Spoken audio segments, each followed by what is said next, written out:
Meus irmãos, minhas irmãs, presentes aqui, nesta igreja que além de bonita, é histórica por tudo aquilo que já aconteceu aqui. Irmãos e irmãs que nos acompanham pelas redes sociais. A primeira leitura foi do livro do profeta Isaías.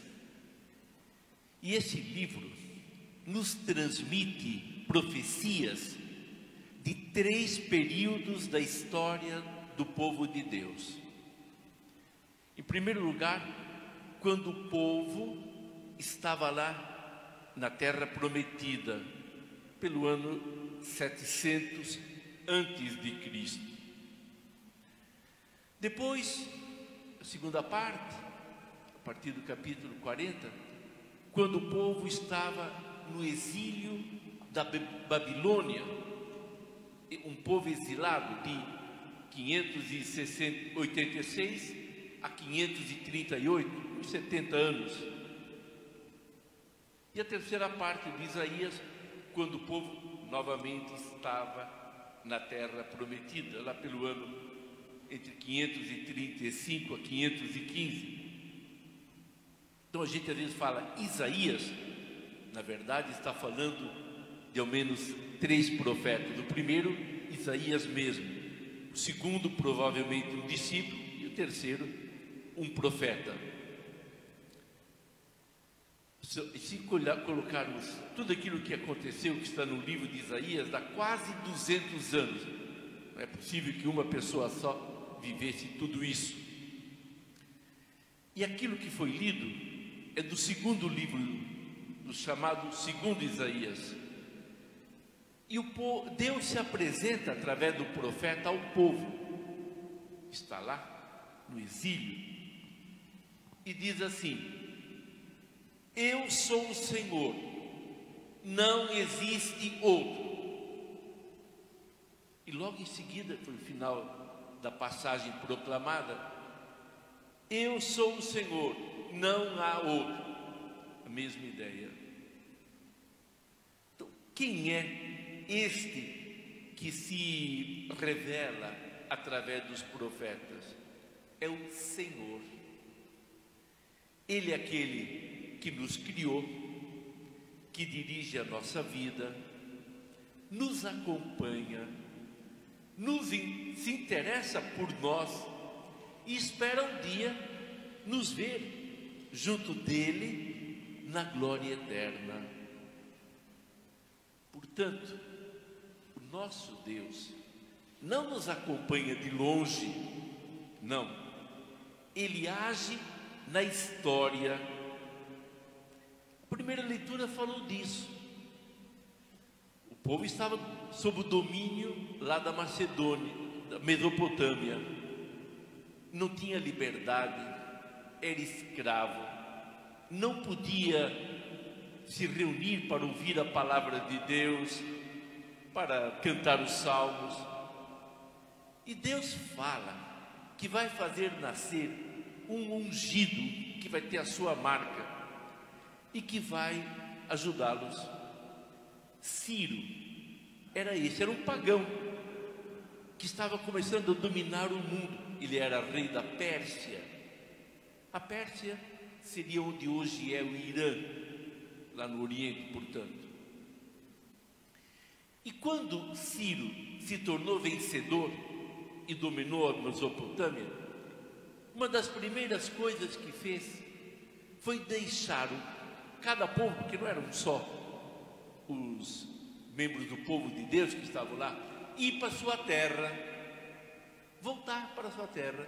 E então foi um trabalho, a presença dele foi muito positiva, porque com a vinda dele, o povo de Deus pôde voltar a Jerusalém e a toda a Terra Santa. E isso vem nos mostrar algo muito importante. Eu dizia assim que Deus não nos acompanha de longe, mas de perto. E Ele se utiliza não só de pessoas santas, amigas dele, para agir. Se utiliza também de pessoas como Ciro, um pagão, Deus tem os seus planos, eu sou o Senhor. E vai se utilizando de todas as pessoas possíveis e imaginárias. Então a gente já conclui: se Deus, para realizar o seu plano de amor, se utiliza até de pagãos como Ciro, quanto mais ele não age através de pessoas que lhe são fiéis, que procuram amá-lo, que procuram ensinar aquilo que ele ensinou. Então, a primeira lição que nós aprendemos: Deus é o Senhor e Ele age. E nós aqui hoje estamos lembrando muito bem uma dessas pessoas por quem Ele agiu, e agiu muito, que é a pessoa do nosso Padre Aloísio, quem o conheceu, quem viveu com ele, guarda muitas lembranças daquilo que ele foi, daquilo que ele ensinou. Mas também é interessante, no caso do Padre Aloísio, pessoas que ele influenciou continuaram influenciando outras. Quer dizer, o bem que uma pessoa faz não termina com a sua morte. Aquelas sementes de bondade, de amor que alguém semeia, continuam a germinar. Eu faço um parênteses: o problema é que o mal também é assim. Se alguém deixa de responder ao Senhor generosamente, se torna egoísta, uma série de pessoas vão ser prejudicadas por causa dessa omissão ou desse comodismo. Então isso para nós é um incentivo, saber que o bem que Deus realiza, vai realizando, ultrapassa a vida de uma pessoa. Isso numa família é clássico. Quantas famílias têm fé, vivem a sua fé, vivem o amor, porque lá um pai, um bisavô, um avô, um pai, uma mãe foram fiéis. Então o que o Senhor nos quer? Quer que a gente reconheça que quando Ele diz eu sou o Senhor, não existe outro, que a gente o aceite como Senhor e que Ele oriente a nossa vida. No Evangelho, essa mesma ideia, de certa forma, aparece. Aqui no caso agora é César.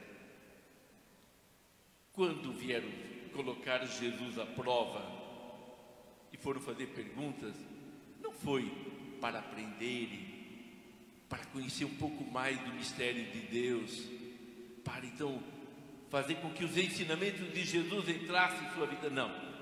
Foi para ver como pegá-lo, uma verdadeira pegadinha, como conseguir ironizá-lo, deixá-lo numa situação sem resposta. E ele usa uma moeda, quer dizer, que era significativo, daqueles mesmos que estavam perguntando se devia ou não pagar o imposto, admitiam César, o aceitavam como aquele que estava dirigindo a vida deles, tanto que usavam a moeda dele, com a efígie dele. Se não aceitasse dele, não, essa moeda não aceito porque é de um inimigo. Aceitavam. Se aceitavam, então, que fossem consequentes. Além disso, era autoridade e que devia, então, ser seguida. Deus não precisa do meu reconhecimento para Ele ser Deus. Deus não precisa que eu diga que eu acredito nele para Ele acreditar. Ele não precisa que eu diga que Ele é bondoso para Ele ser bondoso. Deus é. Eu sou aquele que é. Se apresentou lá a Moisés na sarça ardente. Deus é. Nós é que nos beneficiamos acreditando em sua bondade, em sua misericórdia, em seu amor. Me lembro que uma vez dormi na casa de uma família amiga, me colocaram no quarto de uma das filhas e lá eu vi um bilhetinho assim: Deus sem mim continua sendo Deus, e eu sem Deus, o que sou? O que sou? Então quando eu glorifico a Deus, eu é que me enriqueço. quando eu reconheço aquilo que ele disse através de Isaías, eu sou o Senhor, eu é que me beneficio, nós é que nos beneficiamos. Deus é Deus, claro, porque Ele nos ama, Ele não quer perder nenhum filho, por isso enviou seu Filho Jesus. Mas volto a dizer, Ele é Deus independente de eu acreditar nele ou não acreditar. Não é questão de uma decisão minha que vai mudar a natureza de Deus. Agora é interessante, aquele grupo que foi fazer perguntas a Jesus em nome dos fariseus, das autoridades, eles foram com um discurso preparado e não podiam dizer bobagem, porque tinha mais gente, todo mundo ia contestar se não falassem a verdade. E eles, sem querer, fizeram 5 elogios a Jesus. O primeiro, quando chegaram, mestre. Ora, título de mestre era quem realmente conhecia bem as Sagradas Escrituras e podia ensinar aos outros. Então, primeiro título, mestre. Depois, sabemos que és verdadeiro. Jesus mesmo vai dizer, eu sou o caminho, a verdade e a vida. Sabemos que sois verdadeiro. Quer dizer, até os inimigos reconheciam que Jesus era verdadeiro. Em terceiro lugar, eles testemunharam que Jesus ensina o caminho do bem. De fato, ensina-nos o caminho de Deus. Veja que coisa bonita, eles reconhecerem Jesus como aquele que mostra, olha, esse é o caminho para Deus. Mais ainda, alguém que tem uma opinião firme e que não está preocupado em fazer média. Não te deixas influenciar pela opinião dos outros. E finalmente, reconhecem que Jesus não julga as pessoas pelas aparências. Não julgas um homem pelas aparências. Veja uma pesquisa, estão falando então de alguma pessoa íntegra, séria, verdadeira, que mostra o caminho de Deus. Eles reconheceram tudo isso e acertaram. Onde é que está o erro deles? Souberam tudo isso em Jesus, mas não o escutaram, não aceitaram sua proposta, se fecharam, porque Jesus mexia com as comodidades deles e finalmente então, depois até o abandonaram.